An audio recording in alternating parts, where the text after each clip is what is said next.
لا درێژەی هەڵمەتی بانگەشەی هەڵبژاردن بۆ سەرخستنی لیستی 285 کۆمەڵی دادگەری لیژنەی باڵای هەڵبژاردننی هەولێر دهۆکی کۆمەڵی دادگەری لەگەڵ ئەنجام و کادیرانی سنووری قەزای کۆیە و دەوروبەری کۆبوونەوە لەبارەی بانگەشەی هەڵبژاردن و متمانەی خەڵک بە کارەکانی کۆمەڵ لە دەڤەرەکەدا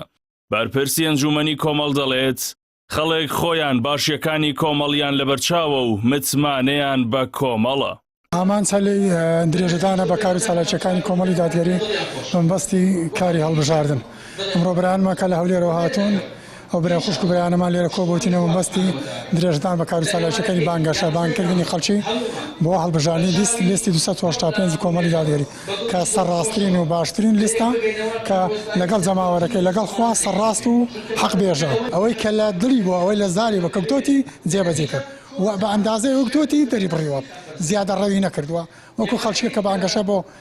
شتی زۆر گەورە دەکەن زۆر لە توانای ئەوان بەدەرە کە بە پێچەوانە ناشیکەن پێچەوانی قسەکانی خۆشیان بەڵام کۆمەڵ سەربەرزە وەڵا شعبێتیشی الحەمدوللا زۆریە کۆمەڵ بانگەشەیەکی هاتی و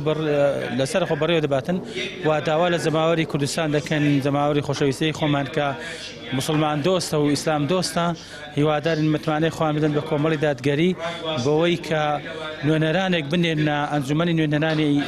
عێراق کە بتوانن دیفاع لە دین و ژینیان بکەن. زۆر هۆکار هەیە بۆ نمونە ئەو ڕێکخراوە دینداریانەی کە دایدێنن بۆ بەڕێوەچوونی فێرکردنی منداڵەکانمان بۆ پەروەردەکردنی منداڵەکانمان و زۆر شتێکیان یارمەتیدانی کە هەژاران دەدا یارمەتیدانی منداڵی هەتیو دەدا زۆر دوای کردووە کە ئێمە بەردەوام پشتگیری بکەین بۆ کۆمەڵی دادگەری زۆر باش بەڕێوەچووە بە تایبەت بۆ ئەو کاندیدانە کە خۆیان هەڵبژاردووە لە سنووری بازنەی هەولێر زۆر باش بانگەشیان بۆ هەمویان کردووە. هاوڵاتیانی قەزای کۆیە و دەوروبەری بەهۆی خزمەتەکانیان بە شۆڕش و پێشمەرگە قوربانی زۆریان داوە بەڵام دەسەڵات لە ئاست قوربانیەکانیدا کەم چەرخەم بوون کاندیدێکی کۆمەڵیش بەڵێن دەدات لە داهاتوودا کار لەسەر هێنانەوەی ڕووفاتی قوربانیان و مافی زیندانیانی سیاسی بکات. دیارە ئێمڕۆ ئێمە لە ئەنجومەنی شاری کۆیەمان بەشداریمان کرد لە هەڵمەتی هەڵبژاردن و بانگەشەی هەڵبژاردن کۆیەش یەکێکە لەو ناوچەوانەی کە بەر ئەنفال کەوتووە باسم لەوە کرد کە بەڕاستی ئەگەر تەماشای حکومەتی ئێستای هەرێمی کوردستان دەکەین شتێکی ئەوتۆی وەکو پێویستی بۆ ئەنفالاوان نەکردووە بەڕاستی ئافرەتانیان مناڵانیان یەتیمانیان ینی زۆر بێنازن خەڵکێکی زۆر هەژار و نەداریان هەیە تەنانەت تا ئێستا ڕووفاتی زۆرێک لە ئەنفالکراوەکانیش نەهاتوەتەوە هەرێمی کوردستان.